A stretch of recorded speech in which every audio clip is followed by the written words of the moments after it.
All right. First, I'm going to introduce our panelists, and you will see them there in the box with three people. On the left, there is Brennan Champion. Brennan is a 30-year-old trans man and CB veteran. He's known since the age of 5 that he was meant to be born a boy and started his transition at 26. Brennan has navigated all the legal changes for name and gender marker, yes, and is saving for future surgical changes. Brennan, do you want to say anything? No, you got covered. Okay, you're good. And on the right is Rebecca Steele. Rebecca is a 40-year-old trans woman. She has been out publicly for about 13 months and medically transitioning for about 20 months. She's working in the Pensacola area to expand informed consent HRT care and address needs of the trans community. Rebecca, do you want to add anything? That covers it. Okay. And behind them is Ann Hooten, LMHC. And Ann is a licensed therapist and advocate for the LGBTQIA plus community and has been working in the community for 30 years. So congratulations, Ann. And do you want to say something? My family's lived here for generations, and I am privileged to work with all populations. We have a nice office on Cervantes and take all insurances and allow for self-pay as well. We take insurance from Medicaid to TRICARE. So we accommodate just about everybody that we can. So. Oh, that's really good to know. I know from some tangential experience of my own that it is not always easy to find a therapist who has experience with gender issues and is able to take insurance. So, well, we have over 20 therapists between the two offices. So we are able to kind of handle anything it gets thrown at us, I think. So great, great. Okay, I'm going to read the chat. Scott says, CBs can do, in a heart. And Rebecca, Ann, and Brennan, one of them or all of them say, hoorah, or hoorah, however that's pronounced. And I just read those because if you're on your phone or, some device, it may not be easy to read the chats. So let's get to questions. Now, our format today, we decided that we would start with a certain number of questions that the welcoming congregation committee came up with, and we'll start with those 6 questions and ask our panelists to take turns answering, and then we'll also give the participants an opportunity to ask questions of things that we haven't touched on yet or things that they would like to know about. So, starting with the first, Nancy has her hand raised. Nancy? Yeah, I wanted to, if you could say who's on the committee from our church. Certainly. The committee consists of myself as team leader and Chris Brockway, and Heather Stefanescu, and Joe Vinson, and Desmond Anzaldo. And I have another question. Okay, I thought I saw that hand go down and then up again. I wasn't sure. Are you planning to record this, or is that what you want, or are people open to doing that? Yes, I had mentioned that earlier. We are currently recording. Okay. The panelists have agreed to it, and if you don't want to be recorded, please put take your video off, and your name will show up to us, but the name won't show on the recording. And the recording will be posted on YouTube sometime this week. Thanks. Okay. Chat, if there's chat, we can put it in the recording or in the description under the YouTube. we will only put things that seem relevant and that people are willing to share. So that's the story with the recording. Okay, everybody? Okay. Okay, I thought a nice basic question to start with would be, what are some of the most important things people should understand about LGBTQA plus people? And maybe the best person to start with that would be Anne, since you've seen more of a, I mean, I'm glad we have Rebecca and Brennan, but Anne has more of an overview of different people's experiences, possibly. Well, can you read the question again? I'm sorry. Certainly. What are some of the most important things people should understand about LGBTQA plus people? That they're people. That would be the biggest one, and that they need to be treated just like everybody else. I think that separating them out and saying that this is what this certain group of people needs, and this is what this certain group of people needs, and this one, they need acceptance, and equality, and a place to be, community. And I think that having that acceptance and openness is definitely one of the biggest things that we see. I have a flag hanging in my office window. It is a pink and blue and white transgender flag that I've had hanging with the rainbow flag as well. And I literally had somebody do a U-turn in front of our building and come in and say, I want to see whoever is in that office, because they knew that they would be accepted and welcomed. Wow. And I think that's what I see is one of the biggest things. Wow, that's great. Yeah. Rebecca, Brennan, do you want to add to that? No, I just wrote a little note saying, we all have the Brennan, same... I'm having a little trouble hearing you. Sorry. I just wrote down that we all have the same struggles and growing pains in this life. We're just trying to find our way, find our meaning, and find love as well. Someone to share it with. So, and for me, anyways, I just try to be a good person regardless. And coming with this experience, I also try to look at both sides of the picture and see where everybody's coming from. Cool. I think the big thing to catch on is that, gay, trans, lesbian, those are, kind of the descriptors, whereas, person, that's the noun, that's the important part. We're just people trying to make our way in this world. And, we want community while we do so. There you go. Well, thank you. It looks like there's a question. I work at Adult and Child Mental Health Care. The address is 112 West Cervantes, about a mile west of Krispy Kreme, if that helps. Great. If you want to, yeah. If you could email me that later or type it into the chat, then I'll put it in the description on the YouTube video when it's posted. Thanks, Anne. Okay. What are some of the toughest challenges faced by LGBTQA plus people?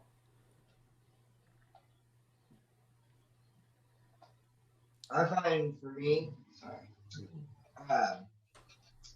is probably definitely still the bathroom situation. I don't get hassled as much as the trans women have post transition, but pre transition and since I was 16, I've had short hair, and I was harassed almost every time I went into the bathroom pre transition, and then post transition, I barely ever get looked at. But there's sometimes you might walk into a bar, they don't have no men's stalls, or the stalls are broken, or I do have a stand to pee, and there's been some occasions where the urinals have been too high. for gravity to help with my bathroom situation.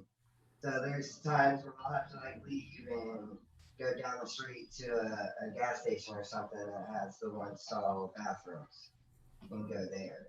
So that can be anxiety ridden.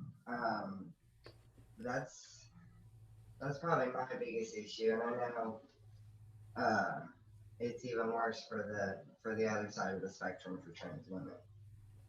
Okay, thank you. That those aren't any issues I had thought about, but I can see they're really important. The the bathroom situation is certainly on up there. Looking the way I do, I have worries. Do I go into the women's room and somebody calls the cops on me, or do I go into the men's room and I get assaulted? Uh, since getting my name and gender marker changed on my driver's license, uh, a lot of the fears have subsided, going to women's rooms because, so I try to call the authorities, want my license, be like, hey, look, it says girl. But the license actually touches on a bigger thing in general.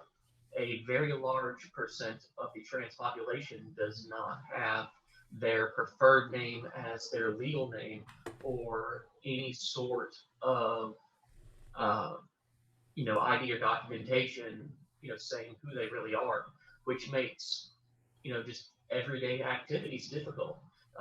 Banking, employment, uh, paying your power bill, like, you all have a wrong thing staring at you. Yeah, that would be a really huge challenge. I think that the teenagers that I work with, their biggest fear is being outed in school. And most of the teachers, most of my kids will email the teachers before the semester starts, making sure that they understand their name and their preferred gender. However, it doesn't get to go on their school transcripts. So there's no way. So the teacher will have it marked in a book. So their biggest fear is when there's a substitute, because the substitute, and it really is a tough call. If they can get to the substitute before they call roll, that's great. But sometimes, and many times, they can't or may not even know there's a sub until they're already sitting down. So that presents a problem. And we've been working with the schools on that, working with the school counselors, making sure that the kids are not getting outed, and for fear of bullying or anything like that. I think that presents a huge thing for the teenagers. Yeah. Some of the bathroom issues are the same, where kids are already on HRT, which is hormone replacement therapy. And so they present as the gender that they want to be. And so when someone sees them and they are going into that bathroom, I've had a kid written up before. So, those are things that they face daily, being accepted at school. They typically will have a group of friends. And if they're on my caseload or anybody else's, we kind of connect everybody as far as the teenagers go. And of course, we have quite a large Gulf Coast Transgender Alliance group here in Pensacola. And so we can connect them that way as well. Well, that's good. Good. Yeah, kids in school can be cruel. Yeah. I worked briefly as a substitute teacher as a out trans woman, and I can tell you that the biggest smile you will ever see is addressing a child properly. Is what? Addressing a child properly. Yeah. Yeah. Well, thank you. All right, the next question we have is, are there differences in the types of support or resources that trans, non-binary, and GNC, this is gender non-conforming, people need within the LGBT plus community as compared to cisgender people? And if so, could you give a few examples and why?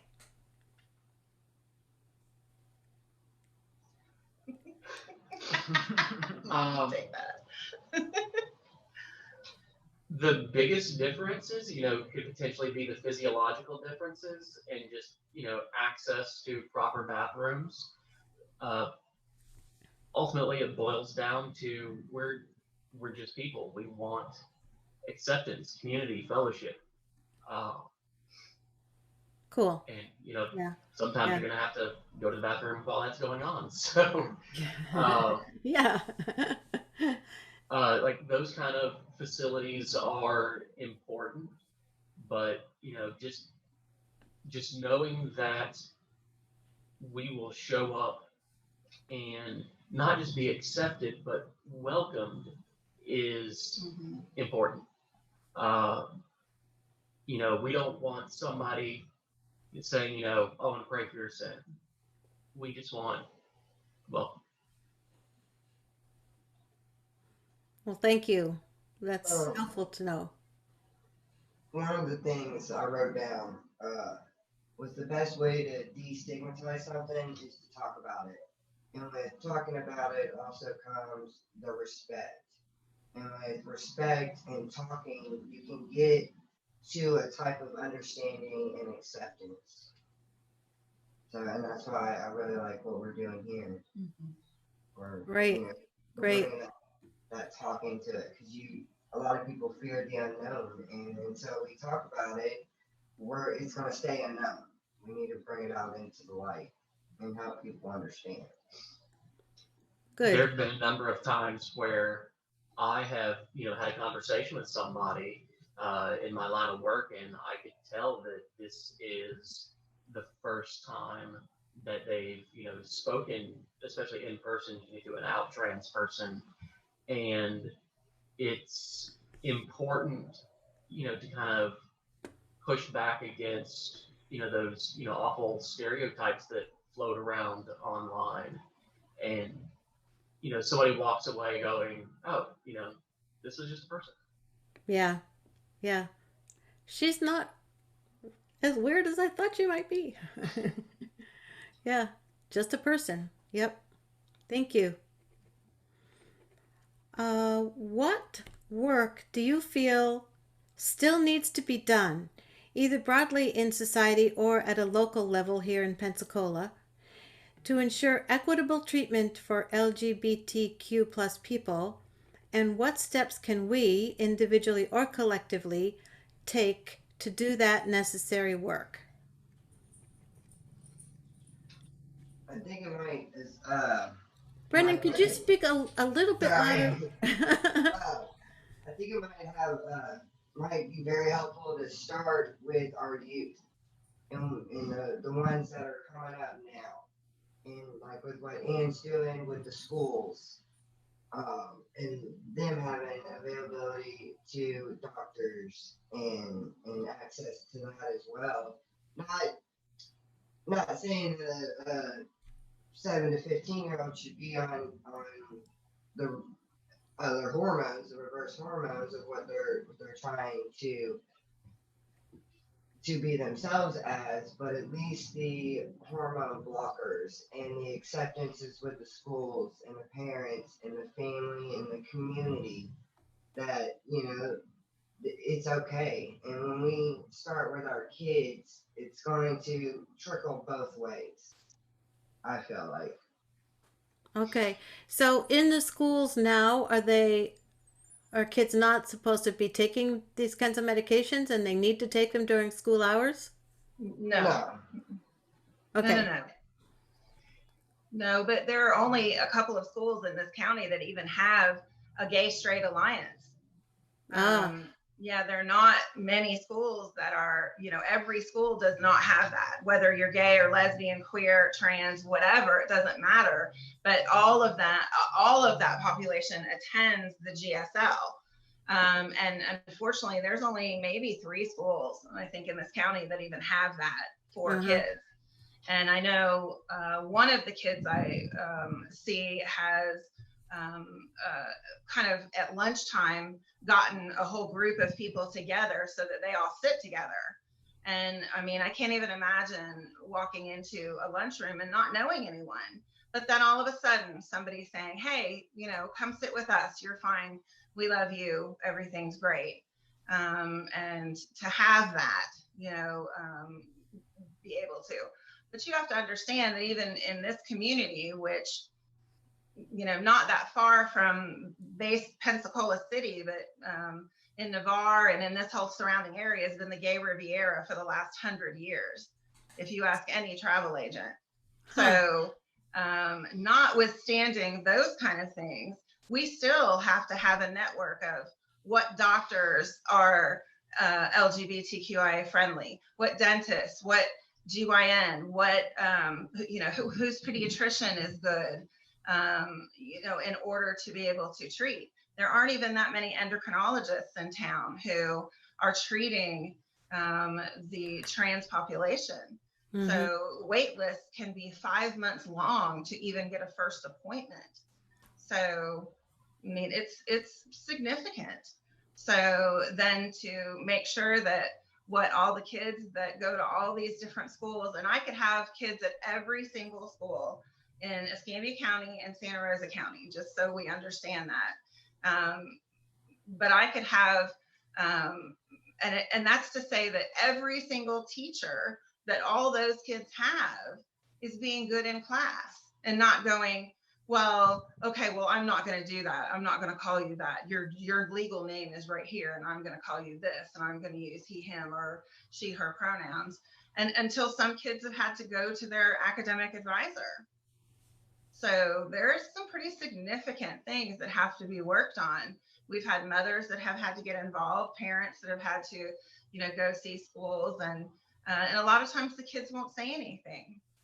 I found out that one of the kids at a school in Escambia County had to use the bathroom in the library. That was the only one they could use.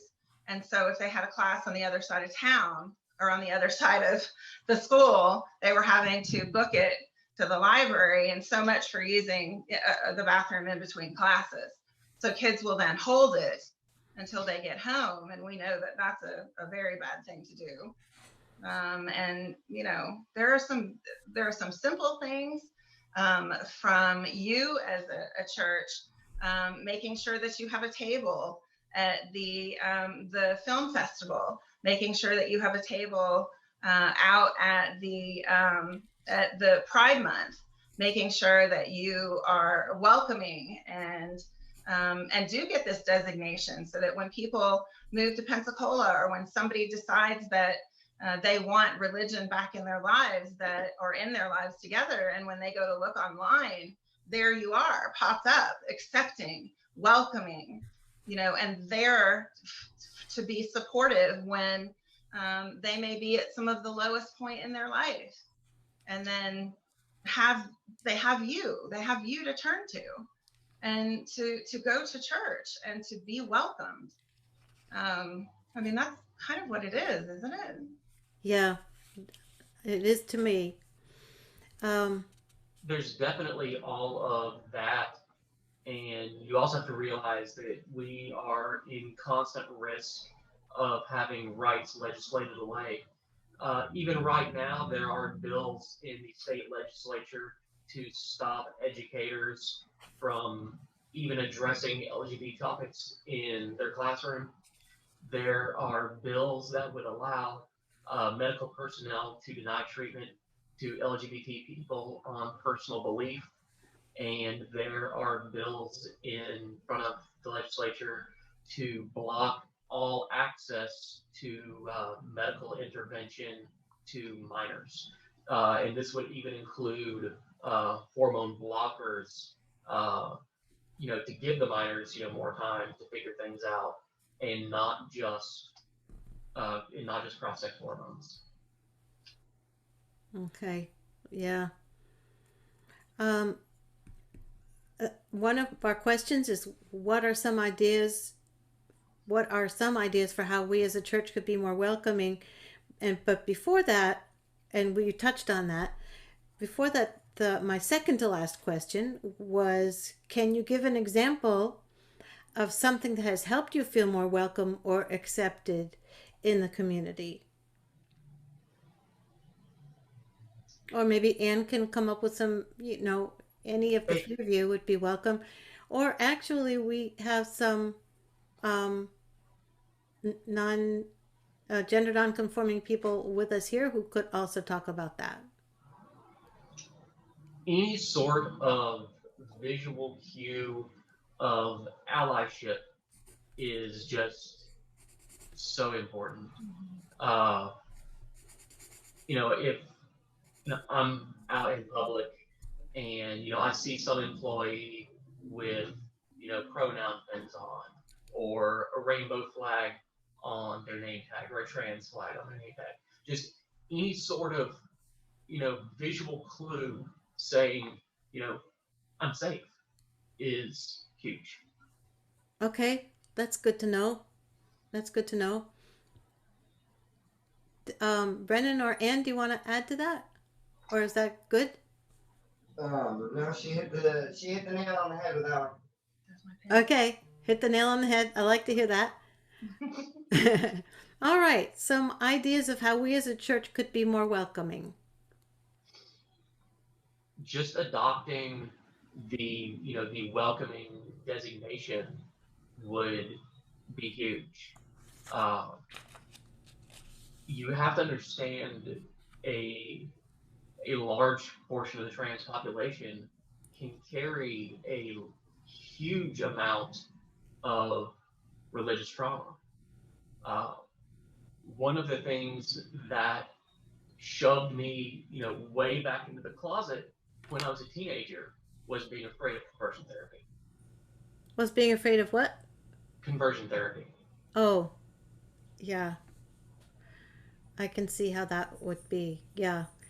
And we actually have quite a few people who are members of our church now, straight or gender nonconforming, who have been exposed to trauma as a child relating to their religious life. You know, things in their church that made them feel terrible about themselves or the world or whatever. So yeah, one of the arguments that I've received against the welcoming congregation designation was, well, we already have gay people in our church and they found us and that's fine, so we don't need it. But how did they find you? I don't know. That's a good question.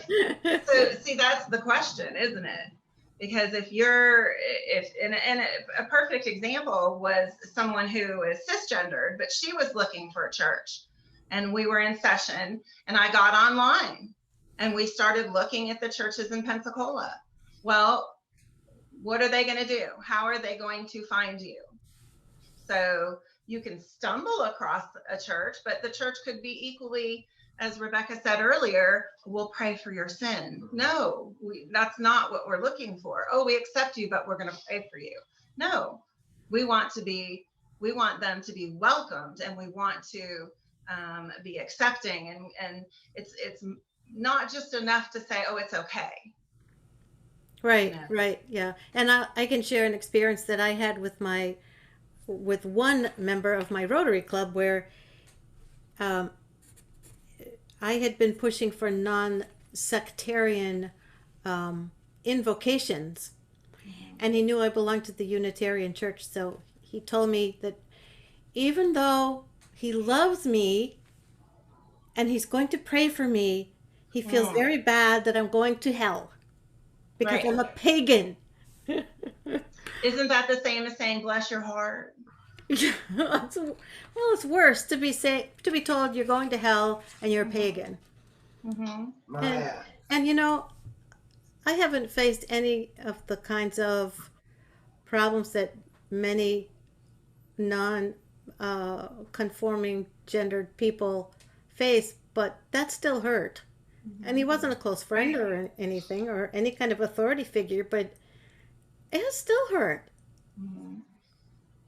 And it's a lot easier for anyone that is cisgender to kind of get lost in the crowd.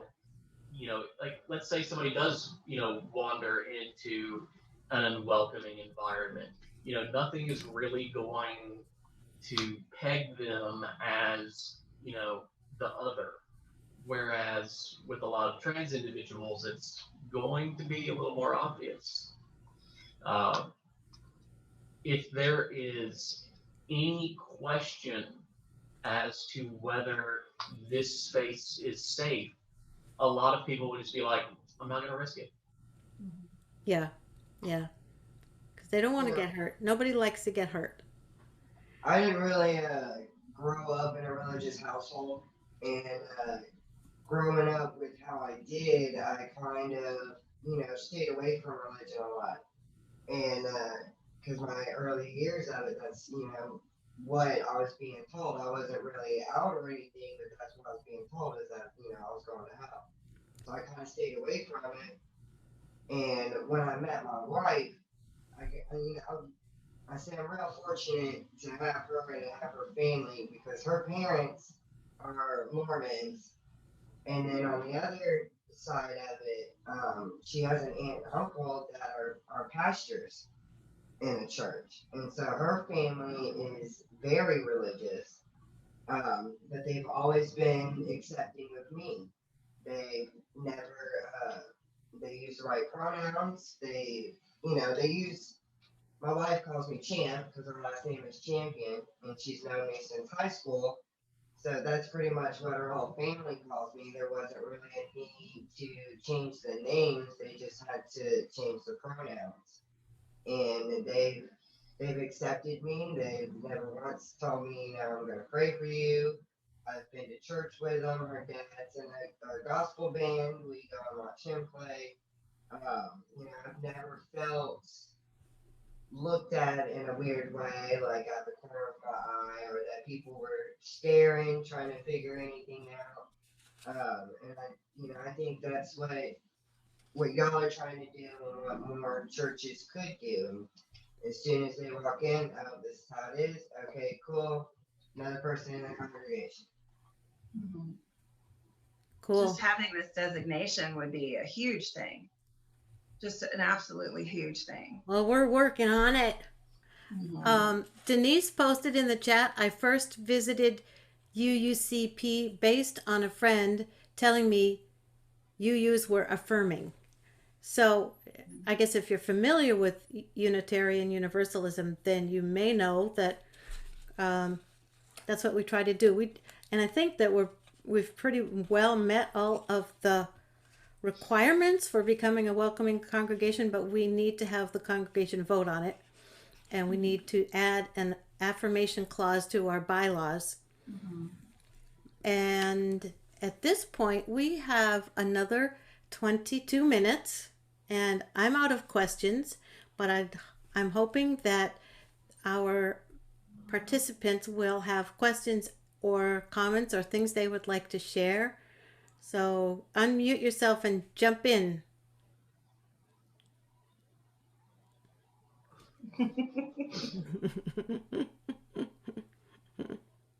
Come on, people. Denise, did you want to share any more about your experience of visiting UUCP after your previous experiences at church? Sure, just a second. Let me get back on here. Okay, there we go. I was getting ready to actually ask these folks another question, but well, you can do that. That's fine. Okay, well, I'll give a little background and then I'll ask. So my kids and I have gone through several different denominations over my lifetime. Started off as Southern Baptist, left, just went through all sorts of different denominations. And we were actually in a Methodist church when my son was in high school, my daughter was in middle school, and someone told me about, we had moved back to the South, and someone told me about a church that had a lot of kids activities. And so I started going to a Southern Baptist church again, which I'd sworn I would never do. And anyway, we got wrapped up in it, and they ended up not being progressive like I thought that they were. My daughter became hugely involved in the church and the activities. And I've known my daughter was gay since she was 5. And I never talked with her about it because back then you didn't. And also that was something she needed to come to on her own, which she did when she went to college. She was down in Tampa. And when she did, and she told me about it, or she told me at first she was bisexual because she was trying to figure out, you know, where she was. And she thought maybe bisexual at first. I started looking for some churches down in Tampa that were affirming. I went online to do that. And she was just sick of it at that point because she had come out to friends at church and actually called them. And they all told her they would pray for her and love the sinner, but hate the sin, love the sinner, whatever that little thing is they all say. And then you know, I became a very strong advocate at that point, which I always have been, of the LGBTQ plus community, but especially when my baby is and Mama Bear came out, you know, at that point. So I decided I was leaving. It was just too much trauma there for me too. And so I started looking for local churches, and I went online. And then I remembered that a friend of mine from Utah, we used to live in Utah, so I'm really familiar with the Mormon religion as well. But she had told me when we talked over time, because she knew about my daughter, that I should check out the UU church. She said, I think that would just fit exactly where you are. They're affirming. And so I remember the first time I came, it was just so different for me. But when I saw there were people there who were openly gay and people could talk about it, it just warmed my heart. And I could get up and say, my daughter's gay, and nobody judged me, and everybody rejoiced with me if it was something happy I was sharing, or they were sad with me if it was something sad I was sharing. I couldn't do that anywhere else. So, I mean, it took 1 or 2 trips there to the church, and I was like, this is it for me, because that means everything. So for you guys, I can't even imagine how it feels to find a community like that is so welcoming. It means the world. And so that's how I came to be. But what I was getting ready to ask you guys, once we receive this welcoming congregation designation, which I'm confident we will, what is the best way for us to start reaching out to the community, say the college? Because I think that would be a good place to start, at the colleges with that age group, because once they get involved, they're the ones who want to be the activists and out there and spreading the word. So how do you guys recommend we do that? Well, with the PSC, I used to go there. I graduated from there December of 19. They actually have a gay straight alliance there at PSC, and I'm pretty sure UWF has one as well. And I would say, I'm sure they have Facebook pages too, but if you're able to get in charge with the professor that's the sponsor, thank you, sponsor of the Gay Straight Alliance, they'd be able to give you be able to put a poster up or a flyer up at one of their meetings, or put something up on the Facebook page. Great. And probably the same at UWF, I would think. Yeah, they have a pretty big group there as well. Awesome. GSA would absolutely be your point of contact. Mm-hmm. Okay, great. Thank you. And thank you guys so much for being here. Thank you for being so supportive. Yes, thank you for having us. All right, who's next?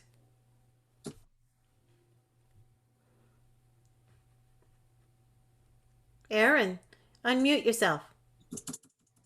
Thank you. I am just curious, what is the process for changing your name and getting your driver's license changed and all that? And I'm sure it's got to be expensive and a pain in the butt, but I just want to know how expensive and how much of a pain in the butt it is. Okay, that completely describes the process. You need to first get about a ream of paperwork about getting checked from the courthouse and fill all of it out, with the big one being, now keep in mind, this does vary, state to state, county to county. You do have to know every single address you have ever lived at. Which sucks when you're in the military. You have to file the paperwork with the court, which is about $400. But there is a waiver. A waiver. You can try to qualify for a waiver, which I was able to qualify for. I made too much money for it. Like that much. 35, 40. Yeah, I think it was only like $35 or $40 after the waiver that I was able to get. But you also need a letter from your therapist, and you need a letter from your doctor that you're seeing for hormones, along with all the paperwork filled out, every address. You have to go to the sheriff's office and pay for a fingerprint card. That's $5. And then you have to pay for a background check from the state, which was either 33 or 38. And once all of that is submitted, you have to wait for a hearing. And honestly, the hearing is the easiest part. Mine was a 5-minute Zoom call. It was really just kind of a case of, is all the paperwork in order? Yes. Okay.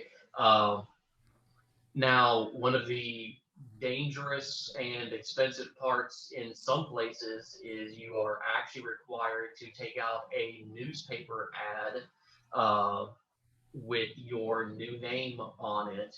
Fortunately, that is not a requirement in the state of Florida. It is requirements in other places. In Florida, once you have the certified copy of the court order of your name change, that by itself will get your driver's license changed.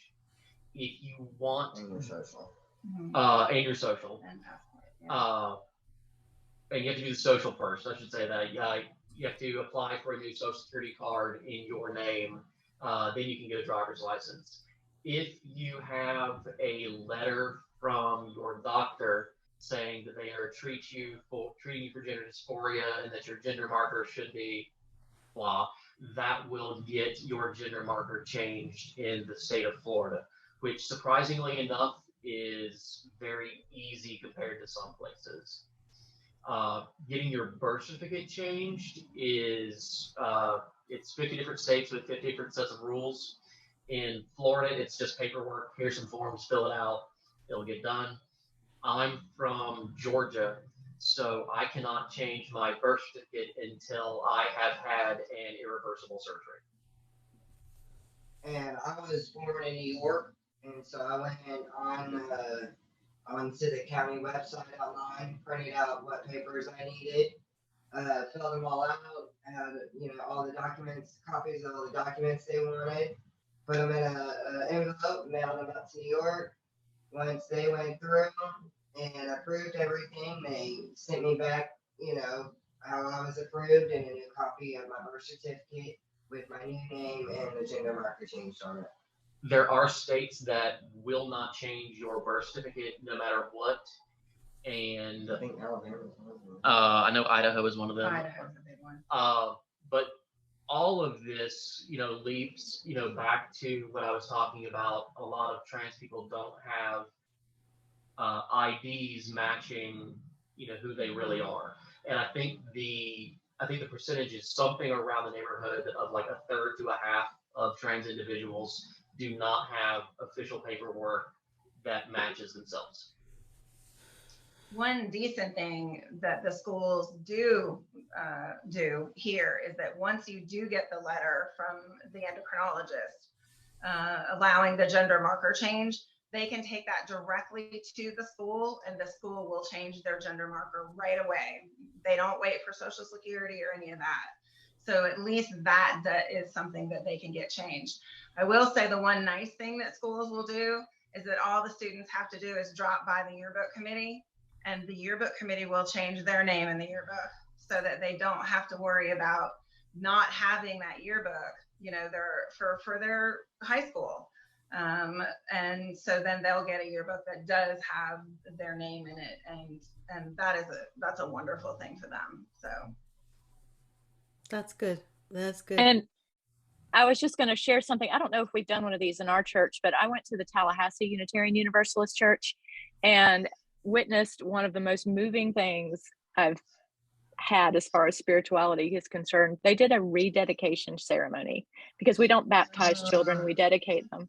And the woman was Christian, so she didn't believe that she could be baptized again. You're baptized once, but there was a rededication with her new name, and I don't think there was a dry eye in the sanctuary. So that kind of thing, I think, could be really meaningful, especially if we put together a service like that we could offer. Yeah, that's wonderful. You could even do, you could have a workshop. The education, department could have a workshop on name change. There are notaries that will come out. There's another group in town that just did one, but it was Zoom, of course. So, once this all kind of goes away a little bit anyway, we might be able to do an in-person one where you could advertise that you're hosting a name change, legal name change seminar to help people, because it is tough to navigate. Thank you. That sounds very useful. Oh goodness, just having a notary would be huge. The amount of times I had to bug my credit union, the people there, as I was getting into the process, was like, "Oh, you again? This still isn't resolved? No, I need another form. I need another, notary." Okay, that's great. And Dolly has her hand up. Dolly, you feel free to unmute and speak. I am unmuted, right? You are now. Okay. Yeah. I don't even know the language to use to ask this, but someone I love very much came out just this year in her late 20s as identifying with neither gender. And I can't remember what the term is that right this minute. But I know the focus here. What? Agender. That's what she used. I understand that better.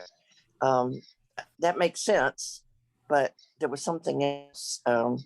Anyway, that most of the focus today has been on trans, but I wonder if you could talk a little bit about that and help me understand it a little better. A lot of the non-binary and agender people that I've discussed with, because at first it confused me as well when the first friend that I had come out as non-binary, so I sat down with them. Non-binary, that's the word. Yeah. I sat down with them and I was like, try to, help me understand it. Like I try to help other people understand where I'm coming from. And they said it can sometimes go either way. They don't really feel like either gender. They don't really fit those roles or the aspects that people expect from those genders. Or it could be they identify more with just both genders. And it's just a more fluid way of one day they might feel more feminine and the next day they might want to put on pants, boots, and go out mudding and be masculine. It's a more fluid way of they either don't identify with either or they identify more with both. You could kind of think of it as, one of those little, electronic gauges, that has the needle that goes either way. And if one way is feminine and one way is masculine, like me, I'm very binary femme, like I'm a woman. So my needle is pegged, all the way on this side. Brennan is very binary masculine. He's pegged all the way on this side. A non-binary person, like their needle could be floating. It could float within a range of just, feminine to kind of androgynous. It could kind of float from masculine to androgynous, anywhere in between. And then that's kind of more, non-binary, gender fluid. Agender is even a little different even on that, to where they're not even on that chart. It's complicated. I mean, we're in the middle of it, and we don't have all the answers. The big thing is to just be loving and say, okay, I love you, I accept you. Sure. Well, there's no doubt about that. But what you just described, to me, as a cisgender person, identify with that whole business of, one day feeling more one and one more the other. That, that flexibility of gender roles has changed so much in the last generation or two, that I guess I don't quite grasp yet. How this would be different than what I feel I experience, even though I clearly identify as female. So I'm still trying to understand it. Mm-hmm. But I totally agree with you that love is the most important. But that's great that you're working on understanding. That's Yeah. what they need. I mean, that's what your friend or family member needs, is you to be understanding and accepting. So that's great. All right, Nancy. Nancy has her hand up, and I'll give her a minute to unmute.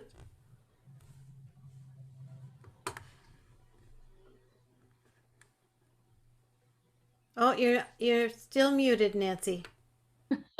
There you go.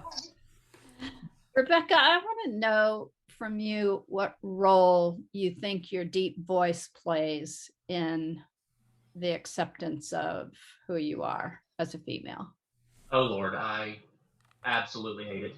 I'll admit, at work, I will avoid answering the phone as much as humanly possible.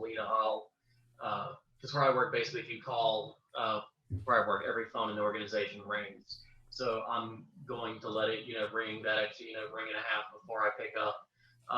Because, I don't want to hear sir, all day long. I will make it a point to introduce myself as Rebecca. And I swear I still get, okay, thank you, Mr. Rebecca. And I'm like seriously? It's something that I just have to carry around, and I know that it's something that's going to out me. And I mean, there are surgeries that could address it, but they are expensive and incredibly risky. Could wind up just going mute. There is professional voice training that's available, but that's expensive. I'm currently saving up for gender confirmation surgery, and that's without insurance paying for anything. Gender confirmation surgery for a trans woman is about $250,000. Say that again. Gender confirmation surgery for a trans woman, if insurance is not picking it up, is about $250,000. Whoa, $250,000? Yeah. Oh, wow. Wow. I know that I have been places and I've been with people, and in my brain I have the visual, but then when I hear the voice, it's a second get, and so I just think, wow, if it's that way on my side, what must it be on your side? It leads to constant misgendering. I mean, that there's no other way to get around it. If I'm doing anything by phone, it's constant sirs. Right. If I'm talking behind somebody, I'll get what can I do for you, sir, before they turn around. Yeah. And I mean, there's no other way to put it than it sucks. But I also have to realize that I'm not going to judge somebody on that limited amount of information. That person then turns around and, is pleasant using, feminine references, from that point, I'm going to go for it and, carry on my day. Sure. I can't knock them for it too much. Well, I know from my side, I have to reprogram my brain. I'm here, I have a visual, and then I hear something different, and then I'm like, I have to correct or reconnect my brain process and putting it all together. So it's interesting to just hear what you have to say, and it has to be something that jumps out frequently. It does, and just saying that you're willing to do that puts you ahead of a number of people. Some people it's just too hard. It's too hard. Can't do it. Won't do it. Well, that's ridiculous. Well, yeah, but some people have a really hard time changing their minds about anything. We don't have to worry about those people. That's right. We're not those kind of people. I think that's where the trans males have it, of course, is that within the first month, there is a small change in their voice because the vocal cords thicken. And so my voice deepened quite a bit. That was one of the things that really gave me away pre-transition, is that I had a very pear-shaped, I had some hips, and I had a very high voice. I was in customer service working at Waffle House, so I had that high server's voice that I used to call it. And then about 6 months into a year on testosterone, it really started to drop. And me and my wife didn't even notice it until we went back out to the bar one night, and I sing karaoke a lot and do country songs. And the first time I got back up on the mic and sang a country song, it even surprised me when I heard it out on the speakers. I was like, damn, it's dropped that much. Oh. So there's equal pros and cons on both sides of it. Trans males, with the hormone, with doing only hormones, we get a lot more of the effects, to where our surgeries are a little more difficult. Whereas trans women, even on the hormones, they really have to work for those effects unless they started hormone blockers and started the HRT early in age, in their younger years.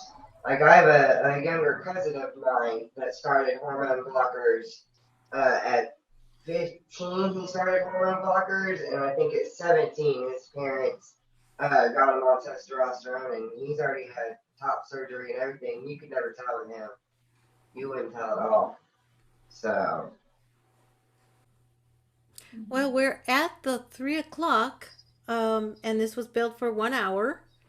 If anyone has anything real quick, I don't want to cut you off. Anybody? Anybody have any more questions? Thank you so much. Thank you all. Rebecca and Ann, we really appreciate you coming and talking with us all, and I hope that you will come and visit us at church. We might not have the designation, but we try to be very welcoming. You are. All right, everyone. Me and my wife have discussed it since meeting Chris. I'm sorry, I didn't understand you. Me and my wife have discussed attending your church since we've met Chris. Okay, any Sunday. I'd like to ask a question, just a quick, would you be willing to do this again at another time as we're working through the process of becoming the welcoming committee? This is a small group, and I'm pretty sure we would have other people, and more questions will come up that we didn't ask today. Absolutely. Of course. That's great. Great question. Thank you, Mary Lee. And possibly in person, there might be able to be a second hour or something. Yes. We I all love want to it. be in person more. Yeah, I love in person. Same. Yeah. Although it's nice to be without the masks too, because we can Mhm. see your whole face. But there's a metaphor. I'm very glad to have it Yeah. on Zoom. Mhm. Yeah, Dolly's. Yeah, and we're glad you could be with us, Dolly. Thank you Right. a lot, Laura. Well, thank you all for being here, and I'm going to sign off and hope to see you Sunday. Thank you. Bye-bye. Bye. My address in over there before